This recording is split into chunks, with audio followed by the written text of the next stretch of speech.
अब कैसा फील करते हो? तुमसे निकाह कर लूंगा या अंकल को कुछ हो जाएगा, लेकिन मेरी कोई ऐसी इंटेंशन नहीं थी कि मैं जबरदस्ती तुमसे तुम्हारी खुशी से हासिल करना चाहता हूँ। लोग तो दुआएं करते हैं और इंसल्ट करनी हो, मेरी बेइज्जती करनी हो, उनके सामने कर लेना, लेकिन मैं तुम्हें तुम्हारी मर्जी से कि जब वो अकेले होते हैं सबका प्यार नहीं मिलता है। बताओ ना। लेकिन इस सच में अगर तुम्हें अब भी लगता है कि मेरा कोई कसूर है तो मुझे इस ऑफिस से घर ये रूटीन रहती है मेरी। शेर ड्रामे की नेक्स्ट एपिसोड में आप देखेंगे क्या डॉक्टर फजर अपना अमेरिका जाने का ट्रिप सिर्फ इसलिए मनसूख करने वाली है कि वो शेर जबान का इलाज कर सके, और क्या इलाज करते करते डॉक्टर फजर शेर की मोहब्बत में गिरफ्तार हो जाएगी। आने वाली किस्तें बहुत ज़्यादा दिलचस्प होने वाली है। डॉक्टर फजर अपने अमेरिका के कोर्स के लिए तैयार बैठी है, लेकिन जैसे ही वो अपने सीनियर डॉक्टर से अलविदाई मुलाकात के लिए जाती है उसे एक गैर मुतवक्किल खबर मिलती है। सीनियर डॉक्टर उसे बताते हैं कि हमारे मेंटल हेल्थ इंस्टीट्यूट में एक इंतहाई अहम मरीज आया है। वो मारूफ बिजनेसमैन शाहजमान का बेटा शेर जमान है।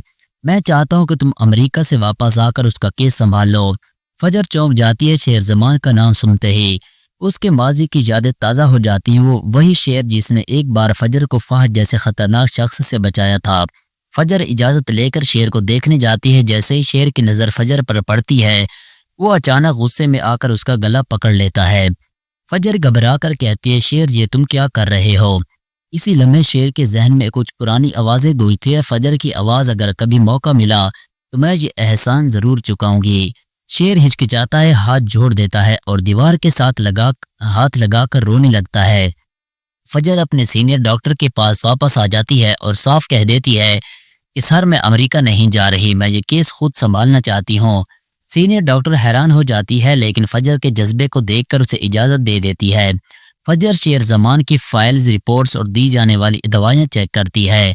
उसे अंदाज़ा होता है कि शेर को जानबूझकर ऐसी दवाइयाँ दी जा रही हैं जो उसके जहन को कंफ्यूज कर रही है। वो सब कुछ समझ जाती है ये सिर्फ जहन की बीमारी है, ये किसी साजिश का हिस्सा नहीं है। फजर खुद शेर का इलाज शुरू करती है। वो किसी अजनबी को उसके करीब नहीं आने देती। उसे यकीन है कि शेर पागल नहीं है, बल्कि उसे पागल साबित करने की कोशिश की जा रही है।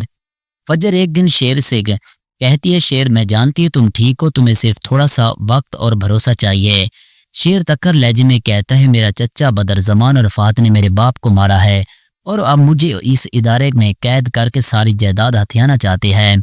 फजर शेर को समझाती है, अगर तुम गुस्से में गलत कदम उठाओगे तो तुम्हारी वापसी और मुश्किल हो जाएगी। एक दिन गुस्से के एक झटके में शेर फजर पर हमला कर देता है और उसके सर पर चोट लगती है। खून देकर शेर हवास बाख्ता हो जाता और कहता है, मुझे माफ कर दो फजर, मैं ऐसा नहीं हूँ। फजर मुस्कुराकर कहती है, मैं जानती हूँ शेर, तुम्हारे अंदर सिर्फ जख्म है जिन्हें भरने के लिए किसी अपने की ज़रूरत होती है। यही लम्हा होता है जब फजर के दिल में शेर के लिए जज्बात जन्म लेते हैं और शेर की खामोश नज़रों में शुक्रगुजारी और मोहब्बत की चमक नजर आती है। तो दोस्तों आपको क्या लगता है, क्या फजर शेर का मुकम्मल इलाज करके उसे आज़ाद करवा पाएगी, या शेर और फजर की ये कहानी बस एक हद तक रहेगी या मोहब्बत में बदल जाएगी? अपनी राय कमेंट्स बॉक्स में ज़रूर दीजिएगा।